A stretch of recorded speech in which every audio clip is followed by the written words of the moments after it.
O Júlio de Lima, com a palestra Reduzindo o Escopo da Análise de Resultados de Teste de Carga, utilizando Machine Learning. Então, vamos esperar aí para o Júlio conseguir conectar. E a gente segue com a nossa última palestra antes do almoço. Aí, recadinhos. Vamos ver o andamento dessa palestra e a gente adapta o nosso horário de almoço para a gente ficar um pouquinho mais próximo aí da nossa grade e tentar diminuir um pouquinho o atraso, para que também o sorteio, né, não fique na hora de dormir, né? Imagino que as pessoas estejam ansiosas.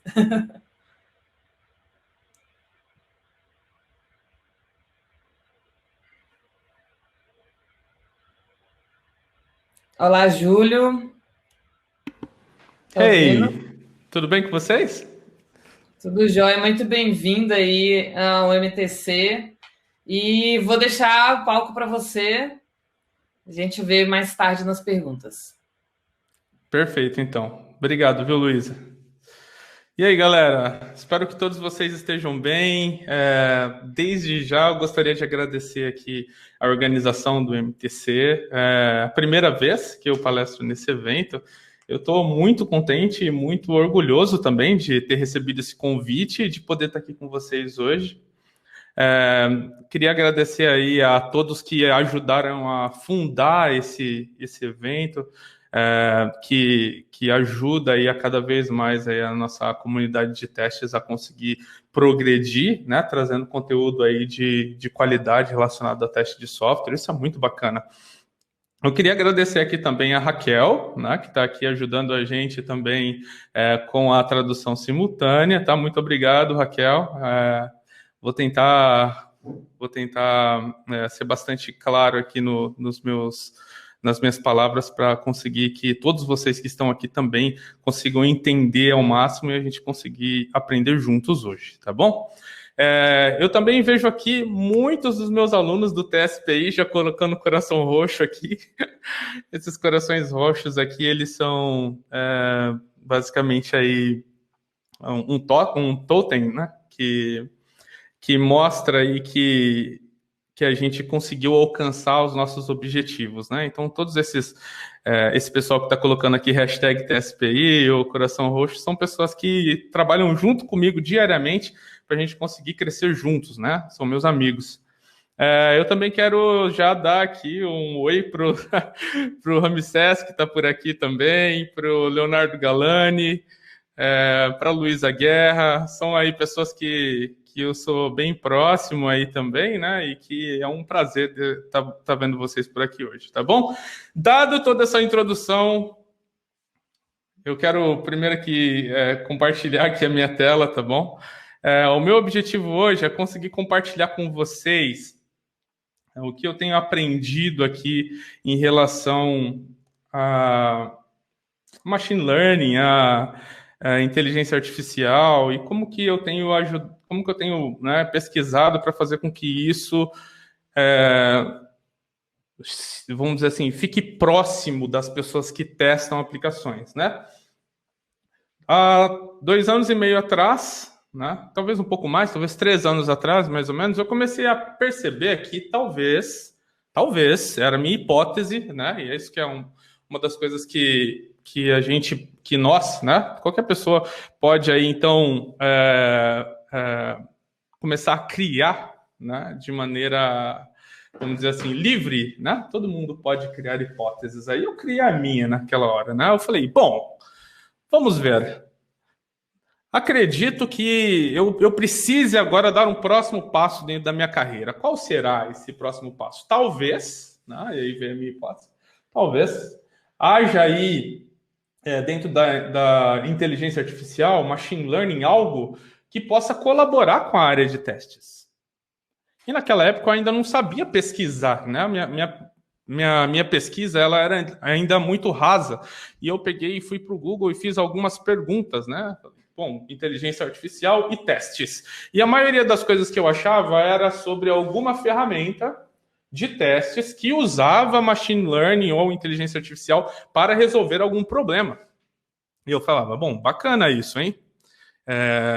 Ou outras coisas que apareciam era pessoas perguntando como vai testar a inteligência artificial, como vai testar o machine learning, dado que a maioria dos seus resultados são não determinísticos, né? Você tem resultados que se alteram ali conforme passa o tempo, né? E dessas duas possibilidades, testar a inteligência artificial ou machine learning e usar a inteligência artificial e machine learning para, né, suportar os testes, a segunda foi a que me chamou mais a atenção. Naquele momento, eu percebi que eu gostaria de dar um passo à frente também na minha carreira acadêmica. Eu falei, bom, vou fazer um mestrado. Eu tentei entrar no mestrado, não consegui e decidi, então, pagar em uma universidade privada. E eu me lembro no dia da minha entrevista, né? Porque mesmo sendo uma universidade privada, eles ainda te entrevistam para saber quais são os seus objetivos, o que você faz da sua vida, né? Eu falei, olha, uma pergunta me foi feita, né? O que você quer, o que você pensa em desenvolver aqui dentro? Eu falei, olha, eu penso em desenvolver testes, algo que use, né, algoritmos cognitivos para conseguir ali colaborar com o teste de software. Esse foi o meu objetivo. E foi bacana porque as pessoas que estavam ali, os possíveis orientadores, alguns deles já se movimentaram e falaram, eu aceito trabalhar contigo. Isso foi muito bacana assim para mim. E começou ali a minha saga. Durante todo o período de mestrado, né, que é composto ali de disciplinas, mais um tempo de pesquisa, que é para você escrever a sua dissertação, eu preferi fazer parte de matérias, de disciplinas que tivessem a ver com machine learning. Né? No mestrado não tinha ali matérias de teste, tinha matérias de machine learning, e eu adaptava aquilo para a minha realidade como sendo alguém que testa aplicações. E todos os meus trabalhos foram voltados a isso. Então, eu estudei sobre como melhorar, como otimizar o dia a dia de quem builda aplicações, como otimizar o dia a dia de quem testa aplicações, e um dos meus estudos foi esse que eu apresento para vocês hoje, onde eu utilizo machine learning para reduzir o escopo da análise de resultados de teste de carga. Esqueci de falar. Aqui embaixo está o meu Insta, bem aqui embaixinho aqui, tá? É o Júlio de Limas Insta, tá? Já anotem aí, ou se vocês quiserem também já seguir, lá tem caixinha. Todos os dias eu deixo uma caixinha para que vocês façam perguntas para mim e eu respondo, perguntas relacionadas a teste de software. E todos os dias também compartilhando conteúdo relacionado a testes de software gratuitamente. Vocês podem colar lá, tá bom? Se tem alguém aqui no chat que me segue lá no Insta e já fez pergunta e já teve pergunta respondida, comenta aí também para a galera ver, tá bom? Beleza. Geralmente, quando a gente pensa numa solução, né, é porque a gente tem um problema, seja ele um problema simples ou um problema complexo, tá bom? Problemas simples podem ser resolvidos com algoritmos tradicionais. Você vai lá e escreve um pedaço de código para resolver um problema. Problemas complexos já são resolvidos utilizando machine learning, inteligência artificial, né? Então, eu tinha um problema. Qual era esse meu problema? Eu olhava para isso daqui, que é um resultado de teste de carga executado no JMeter, tá? Eu tinha lá 50 usuários virtuais, um cenário de testes que tinha basicamente 2 passos, ok? Era apenas 2 steps. E eu deixei esse teste rodando durante 1 hora, ou seja, é um teste de carga, né? Um número fixo de usuários por um tempo pré-definido, ok? Quando esse teste terminou de rodar, ele tinha ali gerado para mim 300 mil linhas de registros. Pô, 300 mil linhas de registro é linha pra caramba, né? Bastante linha. Vamos lá. Daí o que aconteceu? Eu olhava para essas 300 mil linhas e eu falava, cara, é muita linha para olhar. É muita linha para investigar.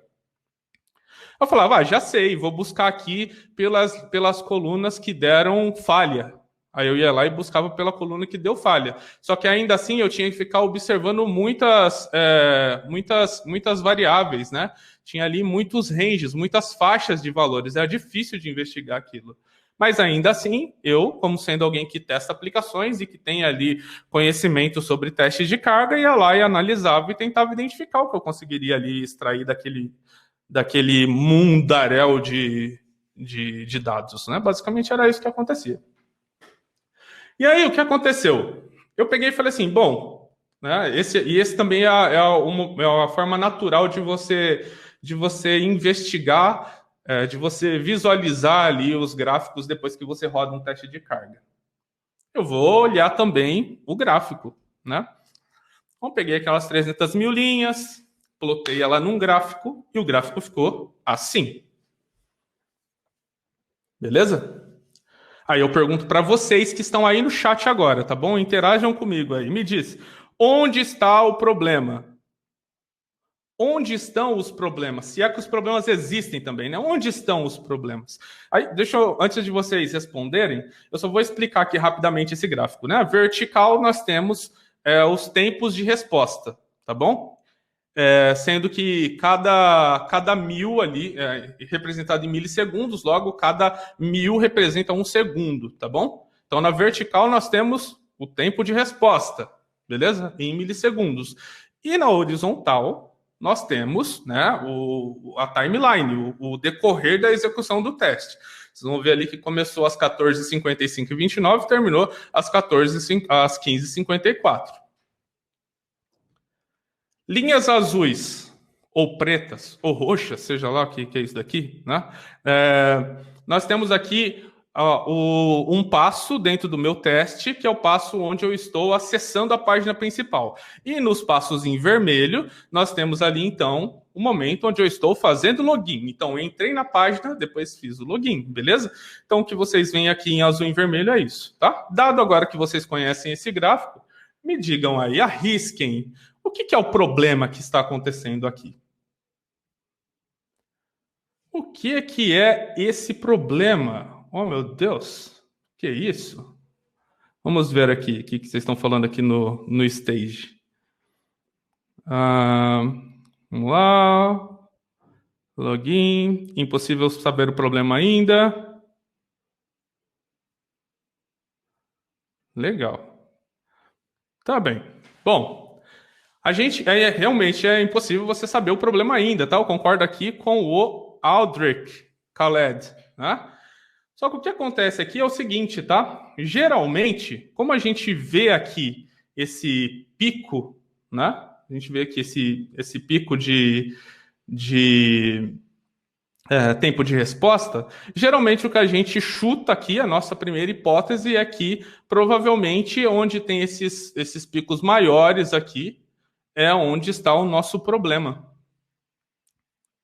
Porque veja, né? Ó, se aqui na vertical nós temos 72 segundos, aqui em cima a gente está vendo um que atingiu 72 segundos. Então é muito tempo, né? Só que o que acontece? Quando a gente fala de testes de carga, a gente tem mais do que simplesmente o tempo de resposta, né? A gente tem outras variáveis, como, por exemplo, a variável de tempo de conexão, a quantidade de tempo que ficou idle, né? A gente tem o tempo de conexão, tem outras várias variáveis aqui. Que para o ser humano investigar é possível, só que é muito difícil, né, no final das contas. Por quê? Porque eu tenho que ficar olhando uma por uma para entender o que aconteceu com cada uma daquelas variáveis. Isso, para mim, é um problema, certo? E aí, só para vocês terem assim um pouco mais de base, né? Deixa eu pegar aqui o meu dataset. E aqui vocês vão entender um pouco mais de quais são os dados que retornam, né? Depois dessa execução dos testes. A gente tem aqui, ó, timestamp, elapsed. Elapsed seria o tempo de carga aqui, né? A gente tem label mostrando qual era a ação que foi executada. Temos aqui response code. Temos aqui diversas outras informações, tá? A quantidade de bytes que foram recebidos, enviados. Temos aqui a URL que foi chamada, o tempo de latência, né? Tem aqui essas diversas informações, tá bom? Para que eu, ser humano, analise tudo isso, eu vou ter que ficar olhando, né, para todas essas variáveis e fazendo comparações e aproximações entre cada uma delas para tentar identificar onde está o problema. Só que são muitas linhas. Vocês vão ver que aqui, nesse dataset aqui, nesse especificamente, eu tenho 196 mil linhas, tá bom? Como eu disse para vocês lá na apresentação, a gente tem aqui uma quantidade de registros que era de 300 mil. Só que o que eu fiz? Olhando para o JMeter, né, para o resultado que ele gera, o resultado que ele gerou para mim, ele tinha mais do que simplesmente as requisições que eu mostrei para vocês. Né? Eu estava aqui mostrando para vocês. Cada uma dessas linhas que estão aqui é um usuário virtual fazendo uma requisição. Então, aqui no Fazendo Login, foi um usuário virtual, né? Aqui ele foi denominado como usuário virtual 1 de 6, certo? Que ele fez lá uma requisição para user/sign-in. Ok? Foi isso aqui que aconteceu. Mas, quando terminou de rodar o teste, o JMeter, ele gerou para mim não só o Fazendo Login, acessando a página secreta e acessando a página inicial. Ele gerou para mim também outros registros. Registros de, por exemplo, grupos de valores, grupos de requisições. Esses grupos de requisições me trouxeram um problema. Por quê? Porque eles eram um agrupamento, então era um dado que ele não era um dado necessário. Então, o que eu fiz? Daquelas 300 mil linhas, eu removi esses dados, que eles eram dados repetitivos ali, eu não precisava deles. Né? Olhando como alguém que testa aplicações e que conhece os resultados de teste, eu falei, bom, esses dados aqui são repetitivos para mim, não preciso deles. Então, eu removi e caiu para 196 mil linhas. Dessas 196 mil linhas, eu tive que fazer algumas tratativas também. Né? Por exemplo, o JMeter, ele traz aqui dentro da coluna Response Code, não só códigos, né, HTTP, ele também traz mensagens de erro. Essas mensagens de erro podem acontecer e ele joga aqui dentro. Quando você está lidando com dados, né, você tem que ter ali colunas que elas são normalizadas, né? Então eu tenho aqui dentro dessa coluna Response Code apenas números ou apenas texto, né? E assim sucessivamente. Então o que eu fiz? Para o Response Code, para mim não era problema se eu convertesse ele para string, dado essa limitação do JMeter, né? Então eu fui lá e tratei esses dados antes. Então isso é uma coisa importante para vocês também, tá? É necessário que você, quando pegar um dado como esse, você trate ele para poder investigar. Bem, pensando nisso, o que eu fiz? Ao invés de ter que analisar todos esses dados, que era um número muito grande, né, era de 300 mil, está caindo já o número aqui, mas ainda assim é um número muito grande, eu decidi utilizar um algoritmo, que é um algoritmo chamado Camedoides. Esse algoritmo Camedoides, ele serve para agrupar dados similares. Então eu trouxe aqui para vocês aqui essa planilhinha aqui, né, esse papel aqui, só para fazer um desenho para vocês entenderem melhor como funciona, tá bom? Mas pensa que eu tenho lá diversos dados, né, dentro de um espaço aqui, certo? Deixa eu refazer, né? Pensa que eu tenho aqui um espaço cartesiano. Nossa, que linha retinha, hein?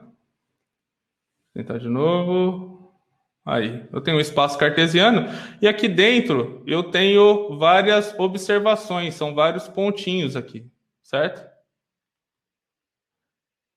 Esses pontinhos aqui, eles por hora estão, né, apenas pretos, certo? Eles representam aqui para a gente quais são os nossos registros, cada um daqueles mais de 190 mil requisições que foram realizadas, ok? Elas são todas iguais por hora, né?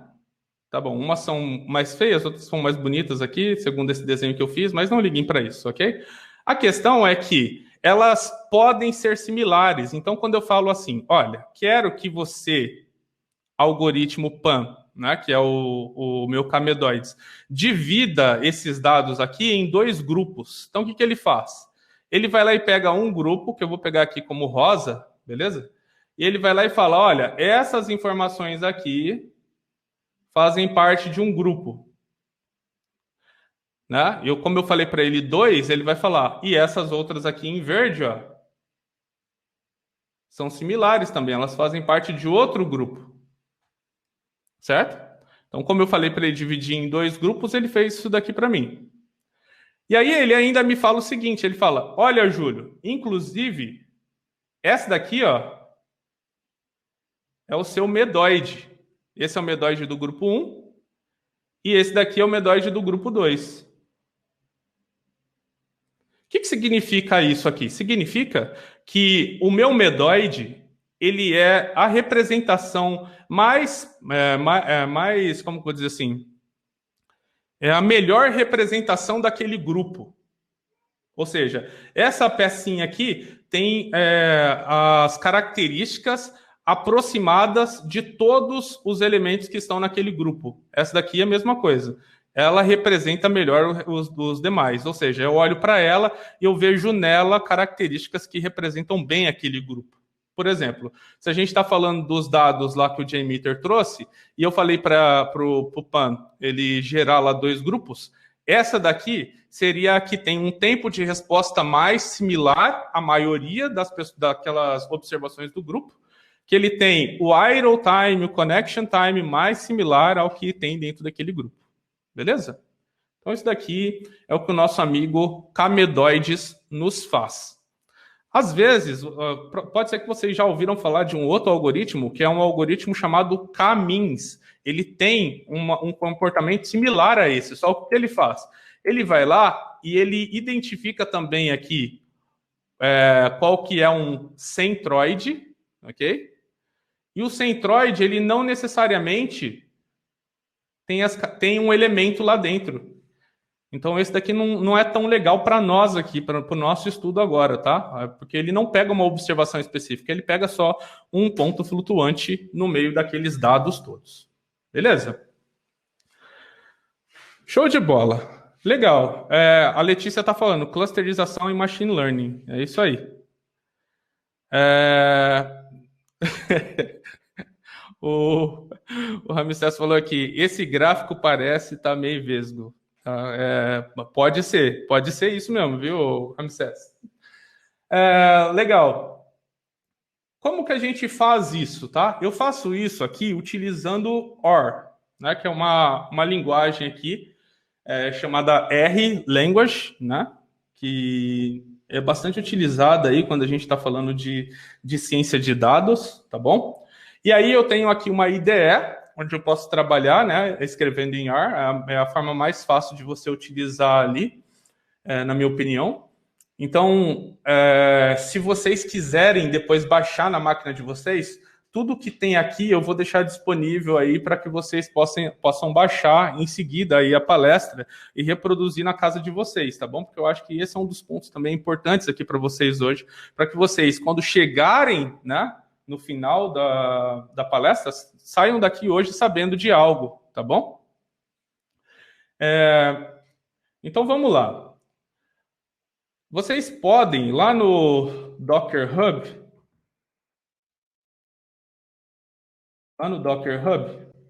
tem aqui uma imagem do RStudio, que é essa daqui, ó. RStudio, RBase, ok? É bem simples de você utilizar. Você basicamente copia aqui, né, o comando do Docker. Claro, instala o Docker na sua máquina, copia o comando do Docker Pull, beleza? E aí, chegando lá uma vez que ele fizer o pull dessa imagem, o que você vai fazer é rodar um comando aqui, que é o comando que vai levantar esse RStudio na máquina de vocês, ok? Então, basicamente, você vai usar lá um comando docker run para que ele execute, tá? E executando, ele vai liberar lá para vocês na porta localhost 8787 e vocês vão poder ter acesso aí ao RStudio, ok? Chegando aqui no RStudio, vocês podem vir aqui em File, em Open File e abrir o arquivo MTC em casa 2020.armd, que vai estar disponível para vocês aí em seguida, tá bom? Depois eu coloco no chat. Ou vocês podem vir aqui e criar um novo R Notebook, ok? E aí colar aqui dentro esse texto. Dentro do RStudio, vocês têm uma forma diferente de escrever script, né? Porque você pode escrever texto plano, assim mesmo, e no meio do texto plano, você vai lá e coloca essa sintaxe aqui, que é essas três crases, e aqui o símbolo do OR, entre abre e fecha a chave, e aí vocês podem escrever comandos do OR, para conseguir rodar esses comandos, né? E é bacana que você coloca o comando e aí você já tem aqui o botão de Run para que você possa executar esse trechinho de código que está aqui, ok? Eu não preciso executar esse trecho de código agora, que é o do Install Packages, mas na sua casa você vai, né, instalar, porque a gente vai usar algumas dessas bibliotecas nesse experimento aqui, tá bom? Eu dividi aqui em passos e eu vou explicar esses passos para vocês e a gente vai rodá-los para que vocês possam aí entender em que momento que a gente está aqui no decorrer da palestra, beleza? RStudio usa Python por trás, certo, Júlio? Olha, o Johnny, eu não sei te dizer, tá bom? Se ele usa Python por detrás. Eu sei que as ferramentas como o RStudio, por exemplo, elas têm ali, na verdade, uma stack, né, que está por detrás dela ali, que é bastante variável, né? Tem muitas coisas que estão rodando aqui por detrás, tá bom? O R em si, a linguagem R em si, ela roda sozinha, tá bom? Você consegue também instalá-la, só que se você instala o R, e dado que ele é uma ferramenta para você utilizar usando aí ciência de dados, você provavelmente vai precisar de plotar algumas coisas. Então, não fica tão legal quando você roda ele na linha de comando, por exemplo, entendeu? Então, por isso que é bacana você ter aí uma IDE para que você possa gerar aqui dentro os seus estudos, né? E depois você consegue até imprimir isso daqui e ele realmente fica com todas as informações que forem aparecendo aqui conforme a gente roda esses pequenos snippets de código, tá bom? Beleza, nosso próximo passo aqui, né, depois de ter instalado esses packages, é o seguinte, eu vou fazer a leitura de um arquivo CSV, que é o arquivo CSV que eu já tinha mostrado para vocês antes, né, que é o que veio do JMeter, eu fui lá e tratei aquilo, e depois de tratar aquilo, né, ele se tornou ali um arquivo CSV, beleza? Eu fui lá e subi lá dentro do meu site, que é o juliodelima.com.br, né? Tem aqui nesse endereço, /datasets, /login, lojinha-dataset, que é o software onde eu rodei, né?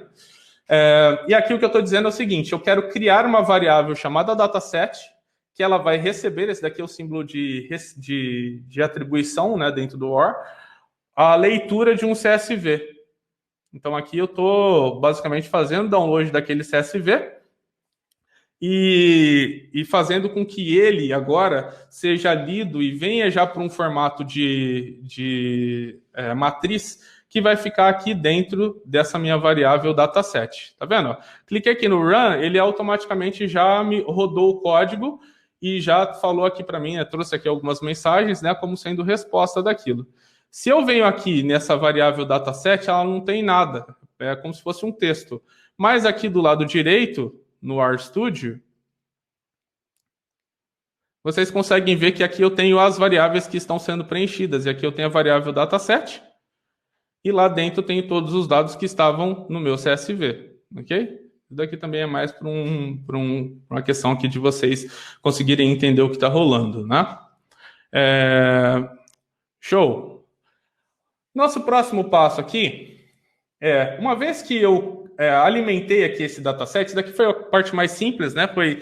Peguei um CSV já tratado, isso é muito importante, tá? E para quem está anotando aí, anote pré-processamento de dados, tá? Depois que a gente pega a base, né, crua ali, vamos dizer assim, né? Você precisa lá tratar esses dados e aí, então, você está fazendo esse pré-processamento. Eu fiz parte do pré-processamento de maneira manual, antes de gerar o CSV. Mas agora eu passo para uma outra parte, que é onde eu vou também tratá-lo de maneira mais automatizada, programática. Então, o que eu estou falando aqui? Eu estou falando o seguinte, olha, preciso do dataset. Mas, dentro desse dataset, tem muitas informações que eu não vou levar para o meu algoritmo PAN para que ele trate. Por quê? Porque a maioria dos algoritmos de machine learning, ele fica tendencioso quando você passa para ele alguns valores categóricos. Vou dar um exemplo para vocês. Ó, aqui, esse daqui é um valor categórico, ó, acessando página inicial, que é o nome da minha requisição enviada à aplicação durante meus testes do JMeter. Eu tenho aqui 4 possibilidades.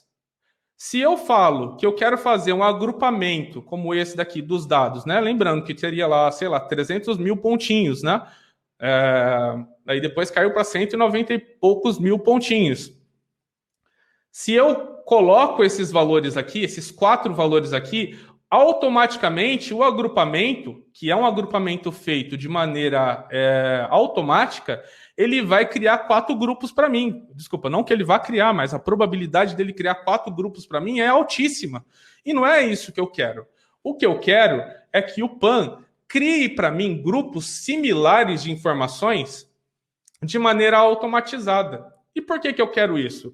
Porque ao invés de eu ter que ficar identificando quais são as similaridades que existem aqui dentro desse montante imenso de dados, eu quero que o PAN identifique para mim quais são essas similaridades e que ele gere para mim N ou K grupos, né, que me mostre quais são os dados que são similares. O intuito dessa palestra, como eu disse para vocês, é reduzir o montante de análise. Então, eu não quero ficar analisando uma por uma das 300 mil linhas. Eu quero que ele crie para mim alguns grupos e esses grupos sirvam para que eu possa identificar ali o que há de errado, né, nesses resultados de teste de uma maneira mais rápida. Então, eu já estou preparando o seguinte, eu vou excluir a coluna timestamp, porque é só uma hora, né? Eu vou deixar o elapsed, porque eu acho que isso daqui é importante para mim, durante a minha análise de agrupamento por aproximação. Label eu vou tirar, porque não vai me servir. Response code eu vou tirar, porque não vai me servir. Response code message, tá vendo? Todos esses dados categóricos eu vou tirar, eu vou deixar só os meus numéricos. Então, o elapsed, tá vendo? Data type eu não preciso, success eu não preciso. Success vai vir false ou true. Se eu deixar ele, a tendência dele criar menos grupos do que ele deveria é muito grande. Aí eu venho aqui, ó, bytes, cent bytes, são informações importantes. Group threads e all threads, eles são aí dados categóricos também. O URL é categórico também. Agora, latency não é. E connect também não é. Certo? Então, o que eu vou fazer? Eu vou falar assim, olha, de todo esse dataset que a gente tem, eu quero apenas as colunas 2, 10, 11, 15 e 17. Beleza? Peguei apenas essa e joguei aqui dentro. Ó, dataset to ML. O que eu estou falando aqui? Eu estou falando que para o algoritmo de machine learning que eu vou usar, eu não quero usar todas as colunas. Quero usar apenas essas 5 colunas aqui. Ok? Nesse momento aqui, eu já tenho um dataset tratado. Vou abrir ele aqui para vocês verem. Olha só. Vou rodar, né? Rodei, tá? Não se incomodem com essas warning messages, porque ele sabe que lá embaixo eu estou usando dentro da variável dataset um atributo medoide. Eu ainda não declarei ele aqui em cima, tá? Mas tudo bem, não tem problema. Só vou tirar esse warning daqui. Ele vai aparecer mais vezes, tá, pessoal? Mas pensem que é só ele lendo o código todo e me dizendo algumas coisas que eu não estou levando em consideração nesse momento. Vou vir aqui no dataset to ML só para vocês verem, ó. Ficou apenas essas 5 colunas, que são as colunas que eu vejo que poderiam servir para agrupar alguns dados. Voltei para cá. E agora eu vou para um próximo passo, que é um passo de normalização. Essa é outra coisa também importante em algoritmos de machine learning. Se você deixa assim, ó, os dados, pode acontecer que eu tenha aqui no elapsed, ó, um dado que está com 41 de tempo de resposta e um dado que está com 501 segundos. 501 segundos de tempo de resposta, certo? Então, é muito difícil para o algoritmo de machine learning ele entender o que é a casa do unidade, decimal, né, centenas, milhares e assim em diante, tá? Então, o que a gente faz? Todas as vezes que a gente termina de tratar uma base de dados, a gente vai lá e normaliza ela. Então, aqui eu estou falando que eu vou normalizar ali, certo? E essa normalização ela vai ser através da padronização. E quando eu rodo isso daqui, vocês vão olhar aqui no dataset 2ML agora, que ele normalizou, ele colocou todos aqueles dados dentro ali de uma fração de 1, né? De um número, né? Ao invés de ter ali muitas casas decimais, ou desculpa, muitos números inteiros, tá? Então vocês vão ver aqui na maioria das vezes entre 1 e 0 aqui, tá? Isso daqui foi a normalização. Deixa eu ver aqui. Legal. E aí, uma vez que eu consegui fazer isso daqui, que eu normalizei os dados, eu já tenho um dataset, uma base de dados, que ela é aí uma base de dados que está pronta para ser executada em um algoritmo de machine learning, ok? O nosso próximo passo aqui é executar, então, o Camedoides, utilizando esse algoritmo aqui, que é o PAN-K, ok? O que ele faz? Ele, basicamente, ele pega, né, todos esses dados, tá vendo? Agora eu estou usando aqui o dataset 2ML, que é um dado um dataset já tratado, e estou falando, olha, eu quero que você crie para mim entre 2 e 10 grupos, né? Entre 2 e 10 clusters, ok? Aqui tem 2, beleza? Crie entre 2 e 10. Isso quer dizer que, olhando para aquele dataset, eu tenho uma ideia de que se eu dividir ali entre 2 e 10 grupos, 2 e 10 clusters, eu vou ter informações mais apuradas sobre o que eu tenho dentro do meu dataset. E aqui eu estou falando que essa é uma base de dados, é um dataset que ele tem ali mais do que 60 mil linhas. Então eu coloco esse parâmetro aqui, o usePanFalse, para que ele aceite mais do que 60 mil linhas, ok? Esse algoritmo, ele é um algoritmo não determinístico. O que isso quer dizer? Quer dizer que toda vez que eu rodo ele gera um resultado distinto. Por isso, eu uso aqui esse setSeed, que é basicamente para falar, olha, vai ser determinístico. Todas as vezes que eu rodar, eu quero que ele retorne o mesmo valor. Por que isso? Porque eu estou apresentando aqui para vocês, eu quero mostrar para vocês os mesmos dados que eu tive quando eu comecei a rodar esse algoritmo, tá bom? Agora, o que eu faço? Uma vez que eu gerei isso daqui com o PAN-K, o que ele vai fazer? Ele cria aqui para mim, tá? Eu vou rodar aqui. E quando eu abrir aqui essa variável clusters, olha só o que ele fez. Ele fala aqui para mim que ele criou 9 clusters. Ou seja, ele criou 9 grupinhos como esse aqui. E por criar 9 grupinhos, eu quero que ele, então, me dê o ID de cada um desses grupos para que eu possa colocar no meu dataset inicial. Então, eu quero saber, por exemplo, essa minha primeira requisição aqui, que retornou em 284 milissegundos, ela pertence a qual dentre esses 9 grupos? Porque eu quero saber o que está dentro de cada um desses grupos, ok? Então, o que eu faço? Eu venho aqui e crio uma propriedade cluster dentro desse meu dataset aqui, uma outra coluna aqui no final, só para dizer a qual cluster cada um desses grupos pertencem. E agora, se eu voltar lá no dataset, vocês vão ver que aqui agora ele tem um número. Esse número ele está falando o seguinte, olha, esses 2 registros aqui estão alinhados dentro do grupo 1, daqueles 9 que eu falei que eu ia montar para você.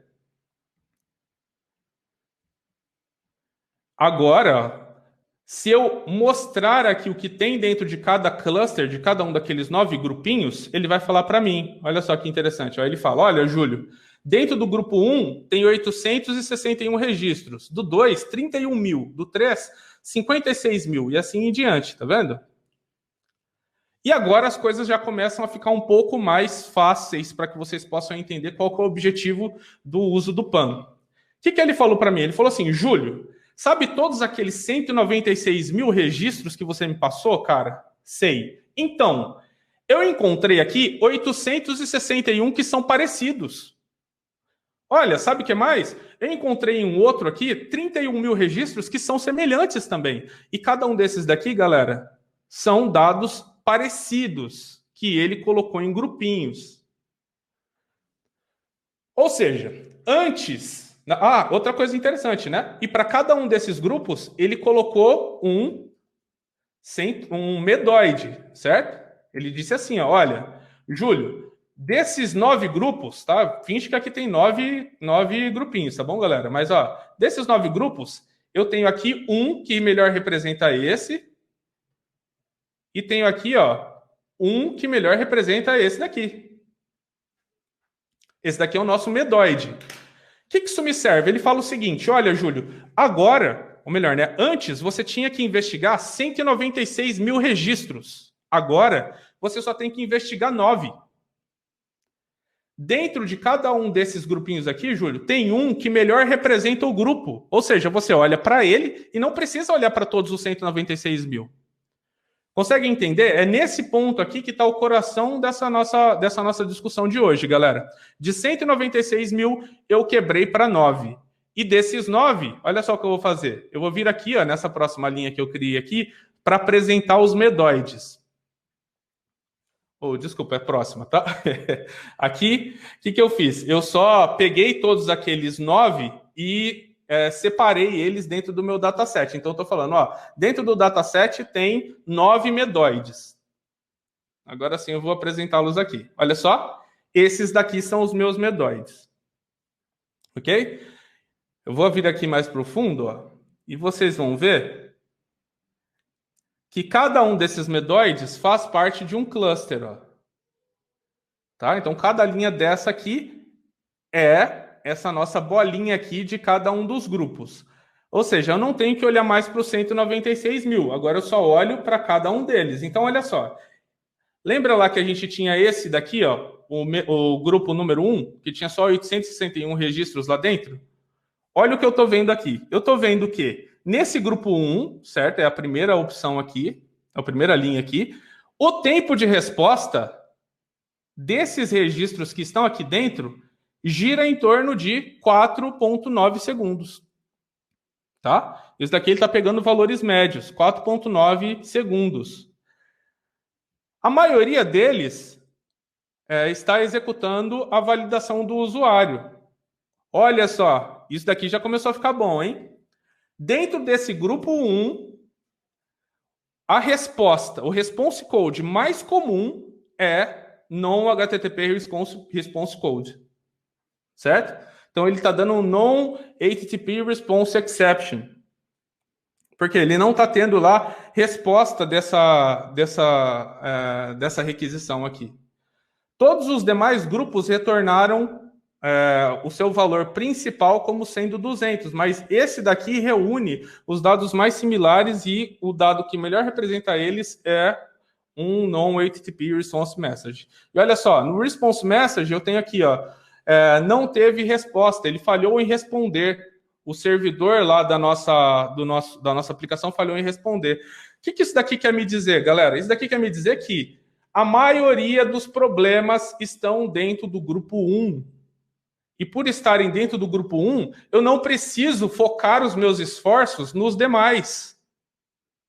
Não quer dizer que eu não tenho que fazer nada com eles, mas quer dizer que de 300 mil eu baixei para 196 mil. De 196 mil eu baixei para 9 grupos. E dentro desses 9 grupos eu percebi que o grupo 1 possui o maior número de problemas. E isso eu consigo ver através desse carinha aqui, que é o primeiro medoide, né? Volto a dizer, aquele elementinho lá do meio, que me mostra qual que é, né,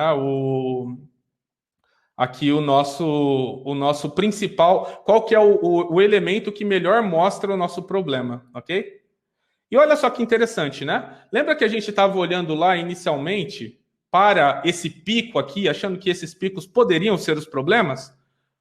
Olha o que a gente está percebendo agora. A gente está percebendo agora que o grupo 1, que tem lá 831 dados semelhantes, mostra que o tempo de resposta médio deles é de 4,9 segundos. Ou seja, o problema dos picos não representa a maior parte dos problemas que nós temos dentro desse dataset de 300 mil linhas. E isso daqui a gente também pode ver utilizando um histograma. Ó. Vou rodar aqui esse histograma para o grupo 1. Ou melhor, vou rodar para todos, tá bom? Olha só, esse daqui é o histograma do grupo 1, tá? Para quem não tem costume aí em ler histogramas, funciona assim. Na linha vertical, que é a frequency, a gente tem aqui, ó, a quantidade, certo, de elementos contidos. E aqui na linha horizontal, a gente tem o tempo de resposta, que é o elapsed, ok? Então, o que a gente está dizendo aqui? Está dizendo o seguinte, que... Vamos pegar essa primeira coluna aqui, tá bom? Ó, que em torno ali de 50, que está na metade aqui, em torno de 50 requisições tiveram o tempo de entre 0 e 500 milissegundos. Tá? Pensando que aqui nesse ponto onde eu estou com o mouse é 500 milissegundos. Tá? Aqui, ó, em torno de 20 tiveram tempos de 50 ou de 500 a 1000 milissegundos. E esse daqui, ó, a maior aqui, está dizendo o quê? Está dizendo que eu tenho aqui entre 4,5 e 5 segundos o maior número de requisições, que são mais do que 600, certo? E aqui o maior está aqui, ó, não dá para ver muito bem, mas ele está bem aqui, ó, escondidinho, ó, que ali em torno de, sei lá, 10, 20 requisições tiveram tempos entre 6,5 segundos e 7 segundos. Interessante isso, né? Agora... Quando a gente vem aqui para olhar os outros grupos, eu poderia ir analisando aqui cada um desses grupos e saber, né, o tempo de resposta que tem em cada um deles. Mas o interessante é que eu vejo aqui, ó, os meus últimos 2 grupos são os grupos que armazenam o maior tempo de resposta para os nossos resultados. Certo? Ou seja, o que isso daqui me mostra? Isso daqui me mostra que o grupo 1, né, que são 861 requisições, tem ali o maior número de problemas e o tempo de resposta não está ali dentre os seus principais fatores causadores. O tempo aqui, no caso, não foi o que aquele nosso diagrama mostrou aqui, né, inicialmente, né, as nossas primeiras hipóteses mostraram. Não é o tempo de resposta que foi o problema. O problema foi que o nosso servidor, em algum momento do tempo, ele caiu e, por ter caído, fez com que a gente ficasse ali, então, com um servidor fora do ar, e isso causou ali em torno de 861 requisições problemáticas. Ok? Então, agora só resumindo aqui para vocês, para a gente sair daqui hoje com uma compreensão bem clara, tá? Quando eu rodo testes de carga, que me geram muitos registros, centenas de milhares de registros, ao invés de eu ter que analisar um por um, eu posso pegar esse documento aqui que vai estar disponível para todos vocês, tratar a base de dados e subi-la aqui, para que eu possa, então, utilizando esses atributos que eu mostrei para vocês, e normalizando eles, utilizar o Pancake para criar grupos de dados similares, e esses grupos de dados similares eu posso estudá-los para saber qual que é o grupo que tem ali um menor número de valores e começar a olhar para eles, e a minha olhada para dentro deles é a partir da investigação a olho nu aqui, de quais são os seus medoides. Então, eu vou passando aqui para o lado para analisar e compará-los, né? Então, eu vejo aqui claramente que a maioria tem 200, tenho aqui um que é non-HTTP response, e aí eu vou olhando para eles e comparando eles, e quando eu faço isso, eu tenho, então, ali a possibilidade de reduzir, né, o escopo da minha investigação, da minha análise do teste de carga. E eu posso ver isso também tendo mais informações através de, por exemplo, histogramas que me mostrem ali, né, uma comparação entre esses 9 medoides para que eu possa saber qual é o comportamento de cada um desses grupos de valores, reduzindo assim, então, o tempo que eu gasto analisando um resultado de teste de carga. Beleza? As palavras-chave aqui dessa nossa palestra hoje foram dataset, né, que é um dado, né, que já que a gente pode já ter ele pré-processado, ou seja, tratado, ou que eu posso tratá-lo de maneira programática. A gente também falou sobre o PAN, que é um algoritmo que serve para agrupar por similaridades. A gente falou do medoide, que é um dos registros, dentre todos aqueles que estão no grupo, que representam melhor o grupo. A gente também falou aqui sobre histogramas para analisar, né, esses dados sobre uma perspectiva específica, que no caso o Elapsed, beleza? E a gente usou o RStudio como sendo IDE para fazer toda essa execução aqui. E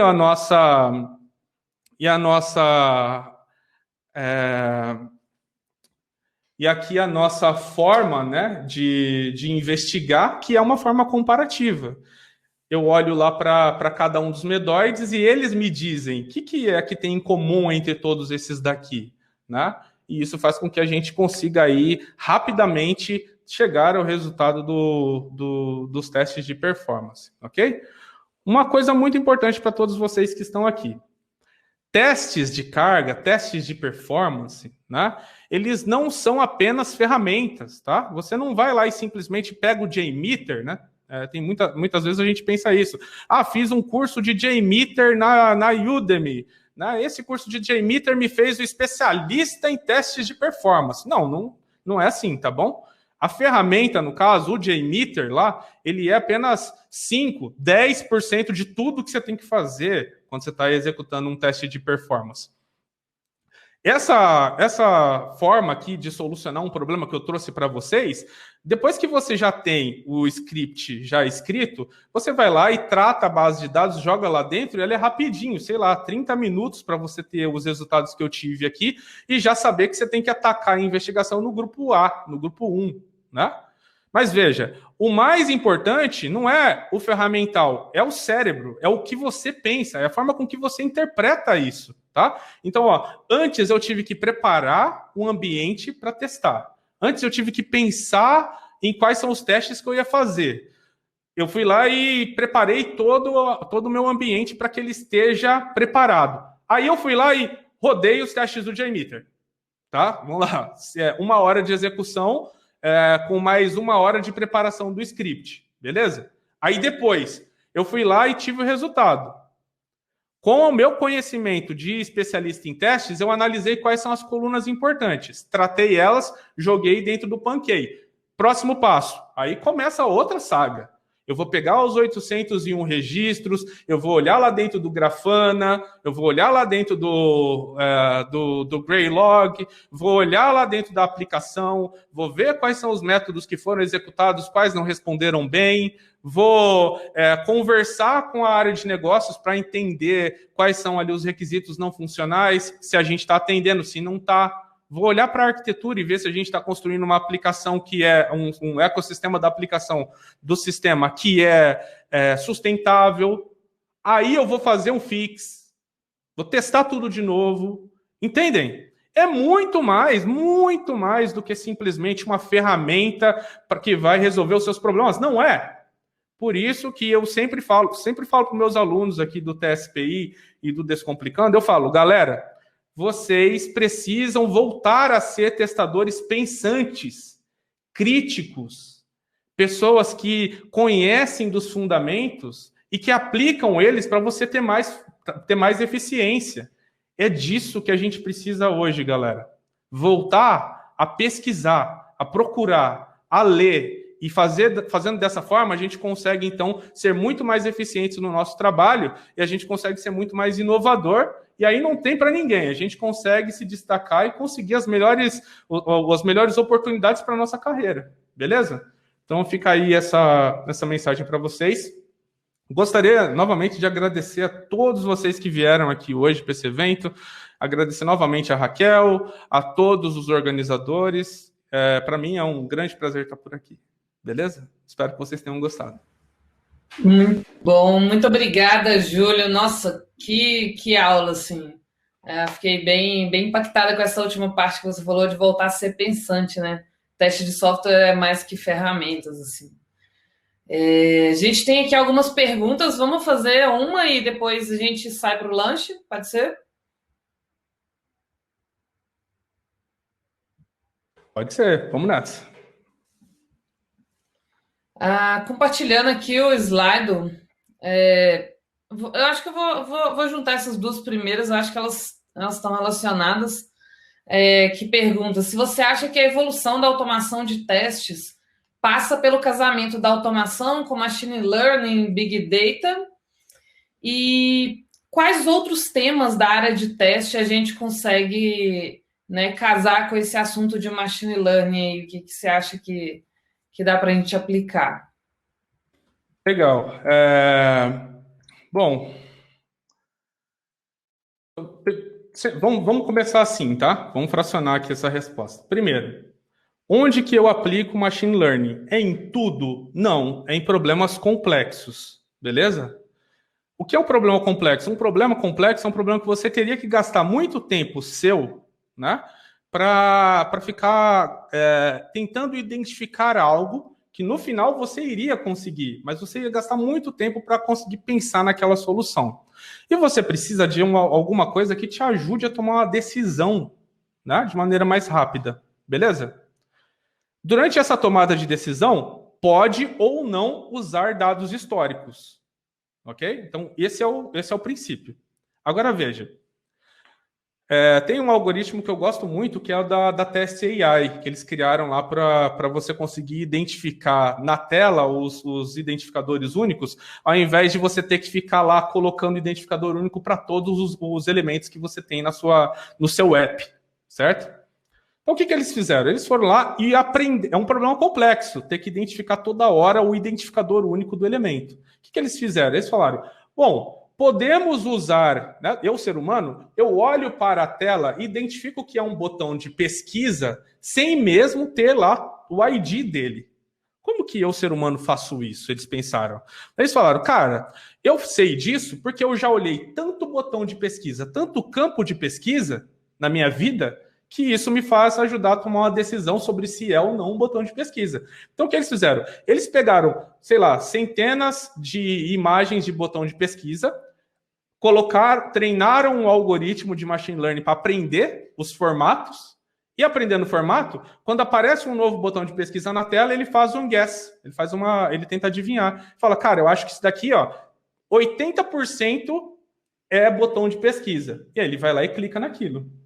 Então, a gente consegue utilizar isso para automação de testes? Consegue muito, tem muitas coisas. A gente tem que ir desvendando elas. No final das contas, o que cada um de nós aqui, cada um de vocês que está aqui hoje, precisa entender. Precisa entender que, se você olhar para o redor e ver um problema complexo, com certeza aquilo pode ser ali o seu objeto de pesquisa para você ir lá e colocar um algoritmo de machine learning para resolver aquele problema, certo? Então, quais são os seus problemas relacionados à automação de testes? Identificar um elemento é um. Ler os resultados de um resultado de teste de performance é outro. Mas quantos mais? Quem encontrar primeiro e tiver aí essa vontade de estudar, vai encontrar solução para muitas coisas bacanas. A questão é que hoje a gente precisa se despertar, né? Da mesma forma que o Júlio lá, 2 anos e meio atrás, teve um estalo, falou, caraca, olha, pode ser que o machine learning resolva os problemas. Se cada um de nós aqui também tiver esse estalo, a gente vai achar muitas soluções para as coisas, entendeu? Então isso resolve a primeira pergunta. A segunda é, onde mais que eu posso implementar isso, além da automação de testes? Abertura de inconsistências, de bugs. Você não tem lá uma linguagem, é uma linguagem completamente natural, não é? Como que você classifica hoje os seus defeitos? É você que olha e toma uma decisão? Júlio, Mas me fala, será que as palavras que estão lá sendo utilizadas, elas não poderiam estar levando você a identificar automaticamente o que é a classificação? Talvez sim. Então, beleza. Pega essa base de dados de todos esses textos, usa algoritmos de machine learning lá para ele tentar ler essas mensagens e classificá-las, utilizando algo de text mining. Anotem aí, text mining, ok? E aí você pega lá, então, essa mineração de texto e você consegue, então, gerar dali insights que talvez possam classificar sozinho para você o defeito quando você abre. Você só digita a descrição e ele, pum, classifica para você. Então, esse é um exemplo. Nossa, muito, muito legal. Bom, então tá, vou agradecer a participação do Júlio. Quem quiser trocar uma ideia mais com ele lá na session. Muito obrigada, Júlio. Eu queria só comentar aqui a vinda do Júlio para o MTC, agradecer a disponibilidade dele de última hora aí em aceitar o nosso convite, né? A gente tinha divulgado no início do evento uma programação com o Maurício e o Flávio, que seria nesse slot. Eles iam falar sobre acessibilidade. E, infelizmente, a Hopin não é uma ferramenta acessível para leitores de tela. Então, eles tiveram que declinar a palestra. A gente queria agradecer a eles também por terem se disponibilizados. E, infelizmente, a gente não conseguiu fazer o evento com eles. E, de última hora, convidamos o Júlio, que aceitou, sim, prontamente. Então, muito obrigada, Júlio, por ter dado essa força aí para o evento que está tentando aí acontecer, apesar de todos os imprevistos que a gente teve esse ano, né? Muito obrigada. Legal. Eu queria agradecer vocês aí, né? E também falar que a organização tá sensacional, entendeu? Tipo, os meninos estão aqui conversando comigo o tempo todo aqui, né? Aqui, né, nas redes aqui, para que a gente pudesse fazer esse evento acontecer, né? O Stanley e também o Anderson. Então, obrigado aí, galera, vocês que fizeram tudo isso e parabéns pelo evento, tá bom? Muito profissional. Sucesso. Obrigada pela participação, Júlio. Valeu, galera. Até mais. Até mais. Bom, pessoal, alguns recadinhos aí para a gente sair para o almoço. A gente deu uma ajustada no tempo, então vamos fazer um intervalo até 1h25. 1h25 a gente volta com a palestra do Luiz Lon. Alguns recadinhos. Participem das enquetes que a gente está fazendo aí no bate-papo. A gente vai fazer algumas ao longo do dia, né? A gente está com os estandes dos nossos patrocinadores lá na Expo. Então, passem lá, troquem ideia, o pessoal da ZUP e da Base 2 estão lá. Tem um vídeo super legal do Agile Testers, que também apoiou a gente para acontecer esse ano.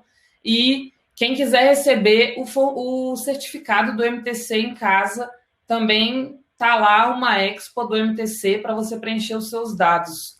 Combinado? As sessions estão acontecendo depois de cada palestra, então quem quiser trocar ideia, continuar a discussão, é só comparecer lá com cada palestrante. E que mais? Dúvidas, mandem no slide de cada palestra que a gente está divulgando, fixando no chat. E participem do sorteio. Para participar do sorteio, tem que postar com a hashtag MTC em casa e a hashtag MTC 2020 no Instagram e comentar na nossa foto do sorteio que já está lá no nosso perfil. Combinado? Vai ter computador, vai ter Kindle, vai ter voucher, vai ter licença da JetBrains. Então, no final do evento, a gente faz aí os nossos sorteios. Combinado? Então...